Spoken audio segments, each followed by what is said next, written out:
Hello everyone, hope you all are doing well. Chapter life process में हमने 2 life process खत्म कर लिए, न्यूट्रिशन और रेस्पिरेशन। आज हम स्टार्ट करेंगे थर्ड लाइफ प्रोसेस जो कि है ट्रांसपोर्टेशन। नेम से पता चल रहा है ट्रांसपोर्ट करना। कुछ मटेरियल्स जो जहां पर प्रोड्यूस हो रहे हैं वहां से जब दूसरे पार्ट्स तक ट्रांसपोर्ट हो रहे हैं वो ट्रांसपोर्टेशन में आएगा। तो डेफिनेशन क्या बनेगी?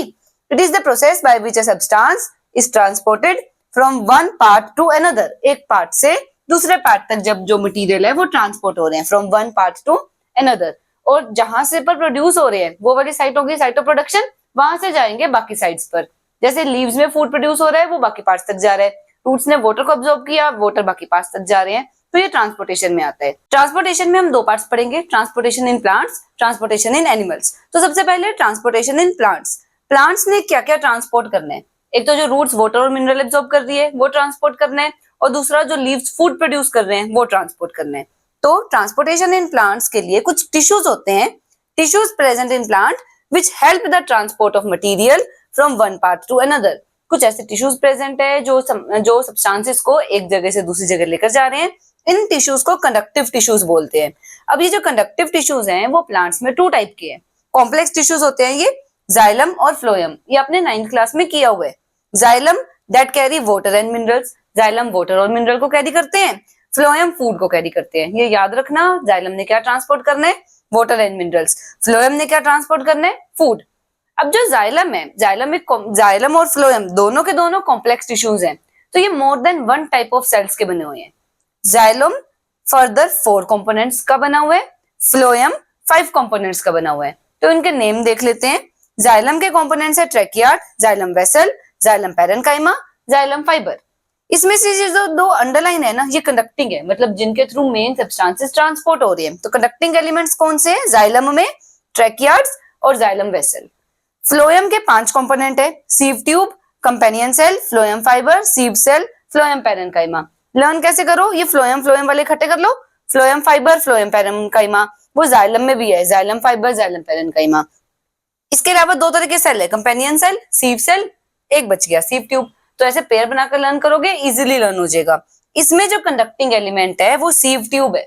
जाइलम में 2 कंडक्टिंग एलिमेंट्स है, फ्लोएम में सिर्फ एक ही कंडक्टिव एलिमेंट है जिसके थ्रू सब्सटेंसेस ट्रांसपोर्ट हो रहे हैं। अब देख लेते हैं difference between xylem and phloem. Chances कम है कि 10th के बोर्ड में ये क्वेश्चन पूछा जाए, क्योंकि ये 9th में आप कर चुके हो, बट एमसीक्यूज में या असर्शन रीजन में ये यूज हो जाता है, तो इसलिए याद कर लो, रिवाइज कर लेना। जाइलम क्या करता है? ट्रांसपोर्ट वाटर, बट जो वाटर है वो रूट से बाकी पार्ट्स तक जा रहा है, तो जो फ्लो ऑफ वाटर है वो यूनिडायरेक्शनल है। It carries water in unidirectional manner from roots to other part of the plants. Root से बाकी पार्ट्स तक वाटर यूनिडायरेक्शनल, मतलब एक डायरेक्शन में जा रहा है।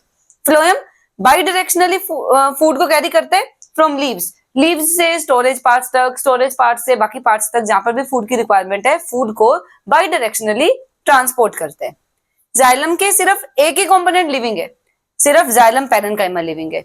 फ्लोएम में सिर्फ एक डेड है, बाकी सारे लिविंग है। तो कौन कौन से लिविंग है? Sieve tube, sieve cell, companion cell, phloem parenchyma. इसमें अगर एक लिविंग है तो 3 डेड है, trachea, xylem vessel, xylem fibre, क्योंकि इसके 4 कंपोनेंट है, एक लिविंग 3 डेड। फ्लोएम के 5 कंपोनेंट थे, 4 लिविंग सिर्फ एक डेड, फ्लोएम फाइबर डेड होता है इसमें सिर्फ।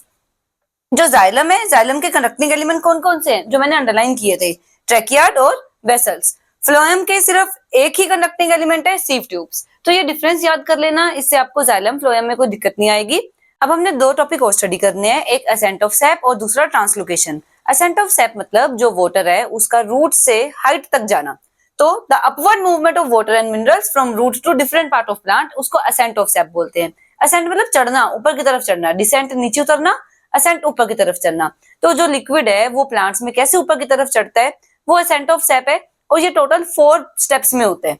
सबसे पहले रूट प्रेशर, जो वाटर है वो रूट्स के थ्रू एंटर करेगा by the process of osmosis. Water root hairs के अंदर एंटर करता है, जो रूट हेयर्स के सेल्स होते हैं वो थिन होते हैं, वाटर इजिली एंटर कर जाता है। तो सबसे पहले रूट प्रेशर जनरेट होता है जो वाटर को अपने अंदर खींचता है। फिर उसके बाद आता है कैपिलरी एक्शन। कैपिलरी बहुत फाइन ट्यूब होती है जिसमें सोल्यूशन ऊपर की तरफ जाता है। ये सिंपल कैपिलरी की डेफिनेशन होगी। कैपिलरी एक्शन क्या है? स्टेम में जो पानी ऊपर जा रहा है ना, वो भी कैपिलरी एक्शन की वजह से जा रहा है। मतलब एक सक्शन क्रिएट होता है, ऊपर की तरफ खिंचाव होता है जो पानी को ऊपर ले जाता है अगेंस्ट द ग्रेविटी, तो ये कैपिलरी एक्शन होता है। Third, addition cohesion forces.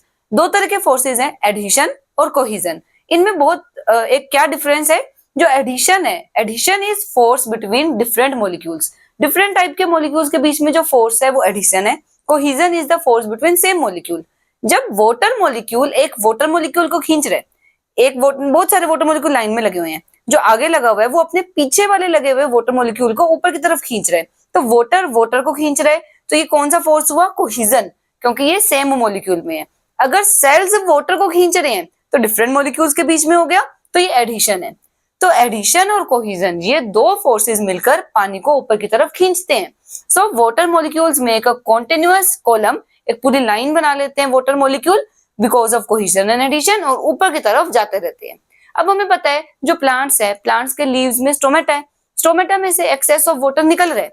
तो जब स्टोमेटा में से एक्सेस ऑफ वाटर निकल रहा है, प्रोसेस का नेम ट्रांसपीरेशन। ये क्या करता है, कुछ जगह खाली हो जाएगी, पानी के मॉलिक्यूल तो निकल गए, तो उन वाटर मॉलिक्यूल्स की जगह खाली होगी, उस जगह को भरने के लिए एक सक्शन डेवलप होता है। वो सक्शन पीछे वाले वाटर मॉलिक्यूल को आगे धक्का देता है। जैसे हम स्ट्रॉ से कोल्ड ड्रिंक पीते हैं तो हम सक करते हैं ना, जब ऊपर वाली जो कोल्ड ड्रिंक है वो सक हो जाती है तो नीचे वाली कोल्ड ड्रिंक ऊपर आ जाती है।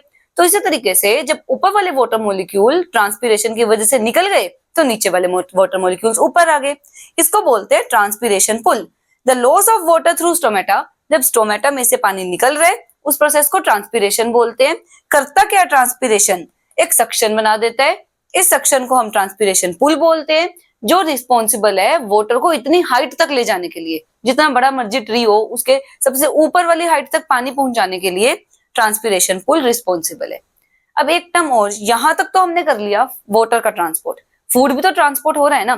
तो फूड जो ट्रांसपोर्ट हो रहा है, जिस प्रोसेस से ट्रांसपोर्ट हो रहा है उस प्रोसेस का नेम है translocation. The process of transport of food, food का ट्रांसपोर्ट होना from leaves to different part of the plant. Leaves produce कर रहे हैं, लीव्स से जब food different part of plant तक जा रहा है, इस प्रोसेस को ट्रांसलोकेशन बोलते हैं।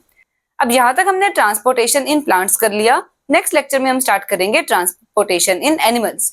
न्यूट्रिशन सबसे लेंथी था, रेस्पिरेशन उससे छोटा था, ट्रांसपोर्टेशन और एक्सक्रीशन इतने लेंथी नहीं है, तो ये जल्दी कवर हो जाएंगे। आई होप आपको लाइफ प्रोसेस चैप्टर समझ आ रहा है और आप साथ साथ नोट्स बना रहे होंगे। सो मिलेंगे नेक्स्ट वीडियो में। Till than happy learning.